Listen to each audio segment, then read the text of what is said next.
This episode is brought to you by iZotope. Our friends over at iZotope create the most thoughtfully and intuitively designed software for audio repair, mixing, and mastering.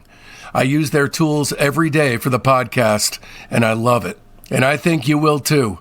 Go over to iZotope.com and check it out. That's iZotope.com. iZotope.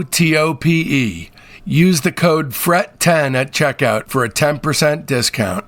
That's all caps, FRET, and the number 10. Allow me to live and breathe like a man.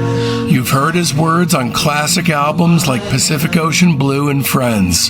His 1969 collaboration with Brian Wilson, A World of Peace Must Come, gained almost legendary status as one of pop's most storied lost albums, before being resurrected to great acclaim by Light in the Attic in 2008. Now you're cordially invited to take a trip into the mind of poet and songwriter Stephen J. Kalinich. Heyday Again Records presents I Love My Life, a postcard from one of the last standing poets of peace and excitation. Order your copy today. I Love My Life by Stephen J. Kalinich and Friends. You'll see why heavy hitters like Brian Wilson, Dennis Wilson, Paul McCartney, Steve Cropper, P.F. Sloan, and Diana Ross have all worked with him. I Love My Life by Stephen J. Kalinich. Order today at realgonemusic.com. Again, that's realgonemusic.com.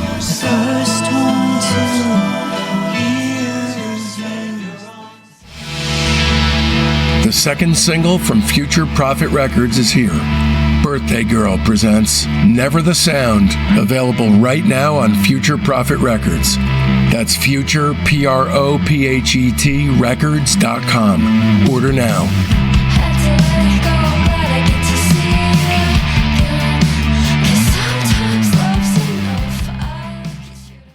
Is there anything that you'd like to say about the length of time during which you had harbored ambitions of working with Brian to tap into that side of his talent in the future, and then the disappointment that you faced when you finally got the chance? I didn't really want to work with Brian. This is my insecurity. He was too scary for me. Yeah. He was a giant shadow. I've said this before. Certainly record makers in LA, while we were doing whatever we were doing, he was on a level that we could barely see.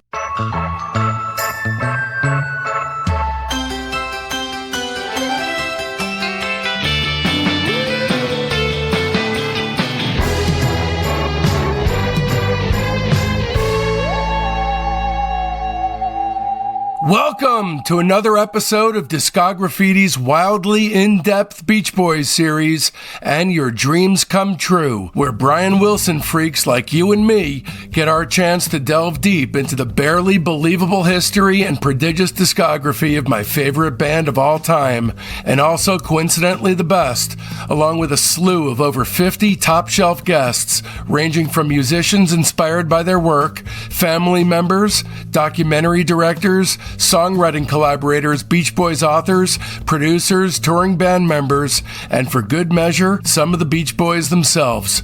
I'm your host, Dave Gebroe, and special thanks goes out to co-producers Chuck Granata, Dennis Dyken, and Mark Freed, without whom this series would not have happened. And in this episode, we'll be turning our spray cans on the career of legendary producer and studio head Lenny Waronker, along with our special guest, the man himself, Lenny Waronker. Initially intended solely as a deep dive discussion on Dyke Parks' majestic debut record Song Cycle, the first album Lenny ever produced, this, of course, turned into something else entirely, a 5.5-hour career-spanning interview with one of the kindest, most honest and vulnerable human beings who ever set foot in the music industry. Initially also intended as part of our Beach Boys and Your Dreams Come True series, it felt far too important not to stand on its own. Part 1 of this 4-part series focuses on the early years of Lenny's career, leading up to the first album he ever produced, Dyke Parks Song Cycle. Here are just a few of the many things that Lenny discusses with Discograffiti in this podcast. what it was like growing up with his father Simon as he set up and funded the launch of his own company, Liberty Records, befriending Randy Newman as a small child and coming to realize how gifted he was, what it's like for Lenny and Randy to struggle with issues of self-confidence and how those issues manifest, meeting Van Dyke Parks for the first time and beginning to work with him, hearing Brian Wilson's smile tapes through Van Dyke, and the contract offered to Van Dyke, possibly the most artistically and financially advantageous agreement ever made with anybody ever. Coming up, we've got incredible deep dive series on Spirit, Love, Jefferson Airplane, and a hell of a lot more. So don't miss out. Open up your listening app right now and subscribe. For over 4 years now, Discograffiti's Friday episodes have been completely free, and it's been my pleasure. But for a variety of reasons, Discograffiti's now moved to the subscription-based Patreon as our primary platform. Moving forward, our public stream will feature a teaser of the Friday episode and a Tuesday teaser of the bonus episode, and that's all. But here's the good news. Only $5 a month will get you the weekly Friday podcast to which you become accustomed. That's it. It's a no-brainer at just $1 an episode. And just that little bit will be what's required to help the show survive. To sweeten the pot, you'll also get regular installments of the Discograffiti Soldiers of Sound podcast. That's Rudy Fishman's podcast within a podcast featuring our Patreon members as guests. You'll also get access to over 100 back episodes of that show. The $10 Lieutenant tier gets you all that, plus access to half of the Patreon archive.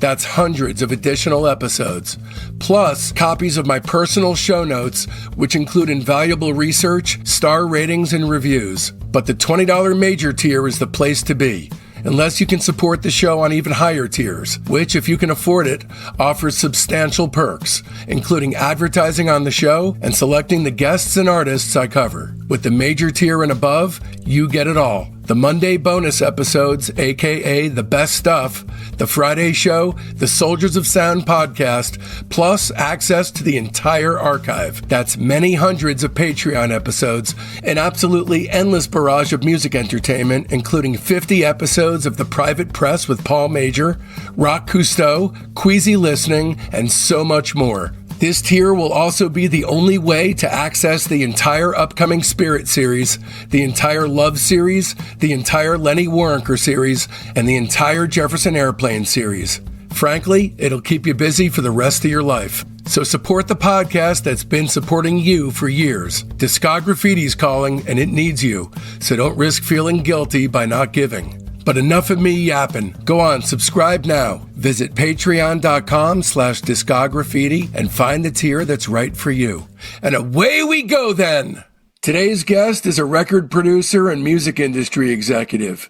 As the president of Warner Brothers Records and later as the co-founder and co-chair of DreamWorks Records, he was noted for his commitment to artists and his belief that music, not money, was still number one. In 2025, he was selected for induction into the Rock and Roll Hall of Fame in the Ahmet Ertegun Award category for non-performing industry professionals. When I tell you they don't make them like him anymore, I say it in a manner tinged with a sullen yearning reserved for the passing of a bygone and indisputably better era, when men like this man roamed the earth and excelled in business while retaining their souls, never giving chase after or being distracted by the almighty dollar. The music was everything to him, and as one will be able to glean from the forthcoming conversation, which hasn't even yet occurred at the time of this very intro, but which I couldn't be more positive will be fraught with French Connection car chase level excitement, simply because, like yours truly, music flips a primal switch in his soul. And almost 60 years ago, this man flipped the switch which ignited Van Dyke Parks' career. And of course, I use the word career loosely, in quotes, as would he. And he produced that man's debut record, over which today we are going to fawn sycophantically, perhaps gesticulate wildly in the direction thereof, and engage in VDP-approved wordplay whilst we discuss the ins and outs of allowing it to take shape. Lads and ladies, he's the mensch on a pension who greenlit a costly debut from another dimension, a record inarguably fraught with pretension that commands no less than one's entire attention. Please welcome to the hallowed halls of Discograffiti'ville, Randy Newman's oldest and best bud on the planet, Lenny Waronker. Hey, Hey. how you doing? I'm doing good. I should mention, because this is an audio podcast, that this man is the first guest, I think, in Discograffiti history, at least one that I'm aware of, who's laying down while doing this. Yeah, it's true. Your head is nestled upon your pillow. Yeah, I can look better if I wanted to, but I'm too lazy. So your dad, Simon, was a classical violinist, Right. performed with the 20th Century Fox Orchestra from 1936 to 39, and was the orchestra's contractor at the studio from 39 to 55. When you were 13 in 1954, your dad was watching the studio system collapse and put up the family furniture as collateral to fund Liberty Records. Is that right? Did I get that right? Well, I'll tell you, I mean, he never told my sister or me, and he would tell us a lot, but he never mentioned that, nor did my mother. But it sounds like something he would have done. And the reason why I phrased it as a question is I've never heard of somebody as that being a thing where somebody could put up their furniture as collateral. But it sounds like it may have happened. And so in any case, he funded the launch of Liberty Records and was actually the inspiration for one of the Chipmunks being named Simon. Right. My mother is Jeanette. That's awesome. It's so cool. So Liberty, thank God, is one of the most successful independent labels of the post-World War II period. And the very first release on the label was a composition called The Girl Upstairs by Lionel Newman. His nephew, Randy, you guys are raised in the same neighborhood. You guys are best friends from a young age. And when you were 10, you discovered that Randy was gifted. How exactly did that come to pass? What happened? I can't remember whose idea it was.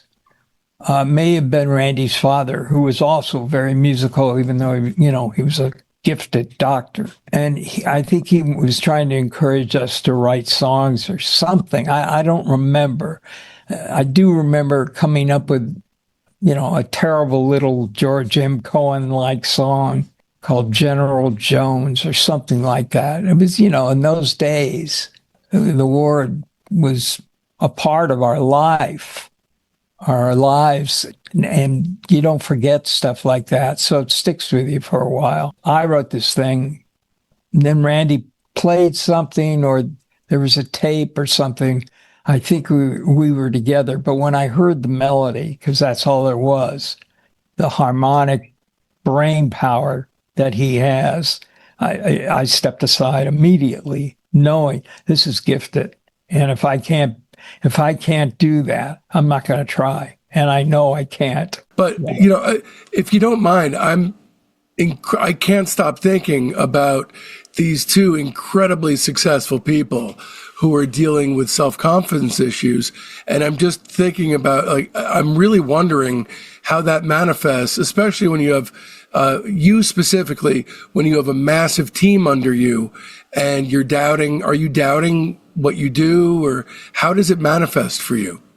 Well, when you're in the studio, the thing that you want to do is create an environment that, if nothing else, gives the musician, or the musicians rather, an understanding of what we were trying to do. And because I didn't have the kind of musical vocabulary that I thought I needed to have, I struggled. I was able to do things a lot of times just with the references. Do you remember People Get Ready? You remember that little guitar part and whatever. I always looked down on that. the people I worked with never said much about that. In fact, in some cases, they said it was better that I wasn't telling them what to play, which I wouldn't have done anyway. I was working with people where they were so good. It was just getting the best out of them, which was making sure the environment was open and free, and knowing that they're not expected to come up with some sort of hit thing that they're not really into, but much more about who they were. The self-confidence thing that we were talking about before, it's nagging at me because I feel like you didn't give me a really straight answer with how that stuff manifests with the two of you. It's pulling at my attention because I feel like you didn't really talk about it. And I don't want to overly harp on it, but a guy or guys like the two of you guys whose accomplishments are staggering. And I think the reason why I keep coming back to it is because it gives me a lot of hope that there could be somebody who is so accomplished who could feel a sense of fraud syndrome. Well, I think a lot of it has to do, and I'll include Randy in this, with our background and our families. In Randy's case, his uncle was Alfred Newman. That's 9 Oscars, you know. When you went over to the Newman house, it's pretty much the first thing you see. Okay. So is it living up to the family's... Yeah, and his family, they were rough. They were incredibly smart, very funny, most of them. So with the two of you guys, was that pressure coming mostly from within, or was it coming externally? No, both, actually. All right, that about does it. To hear the full episode, just visit patreon.com/discograffiti and either subscribe as a private or higher, or just purchase it as a one-off. If you are a fan of the show, please do one of those two to help ensure Discograffiti's continued existence. Stay tuned, because next week brings upon us the continuation of our discussion with Lenny Waronker as we find the man responsible for unleashing one of the weirdest and most expensive albums of all time, becoming the head of Warner Brothers Records. Okay, here's the week up ahead. This Sunday, our weekly show within a show, the Discograffiti Soldiers of Sound podcast, drops for our Patreon's private tier. These are real people with talent and a burning fire deep inside, just like you and I. Then, come Tuesday, the major tier gets a very special treat. Tuesday's bonus episode is part 2 of our Lenny Waronker series, in which Lenny and I take a lengthy deep dive into the murkily opaque waters of Dyke Parks Song Cycle, in order to hopefully shine a light or two on one of the most mysterious and daring works to ever hit a record store shelf. There will be a very short sneak peek running publicly for free on Tuesday morning, but the entirety of the show will only be accessible on the major tier of our Patreon. A heartfelt Discograffiti thanks goes out to my beautiful wife and son, Jen and Mason, Lenny Waronker, Rudy Fishman, Becky Boyd, my mom, my dad, my incredibly loyal fans, and especially the entire Patreon community, the Soldiers of Sound. I love every last one of you, and this show would not exist without you, my friends. Speaking of friends, it's high time for some new ones. They're in our Facebook group, Discograffiti Soldiers of Sound. That's the best way to find out what's coming up on the show, but there's a hell of a lot more. You get recaps of the day in music history, the ability to pitch questions to guests, polls that put you in the driver's seat on guest and band decisions, and access to a thriving creative hub if you're looking for a collaborator. So make sure you don't miss out. You can find the link to the Discograffiti Soldiers of Sound Facebook page right there in the show notes. And if you don't mess with the Zuck, no sweat. Just email me at info@discograffiti.com and I'll keep you in the loop. So now that it's done and you want more, another way to dive even deeper into the classic rock and roll from the 1960s is to go to the Beach Boys Season 1, Catch a Wave, 1961 to 1964, from episode 189 on, the Righteous Brothers Bill Medley interview, that's 181 and 182, My interview with the Free Design, that's 160 to 162. My epic interview with the Mamas and Papas Michelle Phillips, that's 141 to 159. Blood, Sweat, and Tears, that's 137. My 12-hour interview with Terry Kirkman and Jules Alexander from the Association, that's 109 to 113. Vashti Bunyan reading her entire output, that's 103 to 104. Sergio Diaz from Os Mutantes, that's 86 and 87. Bert Summer, that's 83 and 84. Sweetwater is episode 79. A tribute to David Crosby, 77 and 78. Andrew Tuttle rates the Monks, 74. Jim Florentine on Black Sabbath is 64 to 68. Lou Barlow on the Zombies is 59 and 60. Marvin Gaye biographer David Ritz rates Marvin Gaye, that's 45 to 47. Blind Faith is 43. Anthony Fantano rates the Velvet Underground, it's 32 and 33. Bob Forrest rates the band is 25 and 27. Monkees manager Andrew Sandoval rates the Monkees, that's 22 and 23. Don Randy rates David Axelrod as 17. Badfinger is 16. The Bee Gees is 10 and 11. Sly and the Family Stone is 5, 6, and 7. And Pink Floyd is 1 and 2. And of course, be sure to mark your calendars, because next Friday, February 6th, we're coming at you with the continuing saga of Lenny Waronker. Trust me, you're not going to want to miss it. And so, from now till then, don't let our youth go to waste, lads and ladies. It's Discograffiti!